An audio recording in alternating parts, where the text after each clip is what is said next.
Hello dears, చాలామంది మన India వాళ్ళు, ముఖ్యంగా ఆంధ్రప్రదేశ్ వాళ్ళు ఫారిన్ వెళ్ళి జాబ్ కానీ బిజినెస్ కానీ చేసి అక్కడ ఫారిన్ అసెట్స్ కొంటారు. Either land or building or apartment కొన్నప్పుడు తర్వాత కొన్ని సంవత్సరాల తర్వాత ఇక్కడికి వచ్చి మన ఇండియాలో సెటిల్ అవుతారు.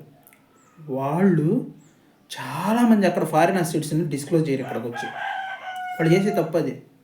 ఇక్కడికి వచ్చి అక్కడ ఉన్న ఫారిన్ అసెట్స్ డిస్క్లోజ్ చేయరు.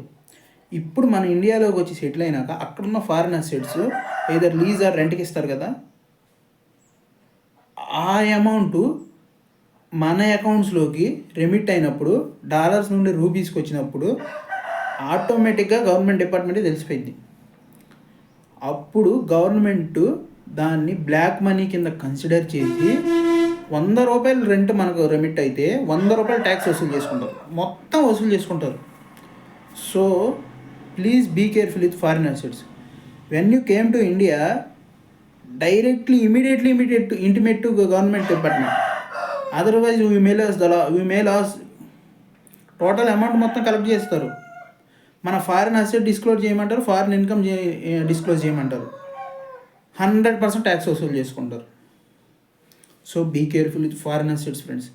Disclose immediately when you came to India, when you want to settle in India. That is the matter I want to tell you. Please be careful with regards foreign assets. Thank you. Bye.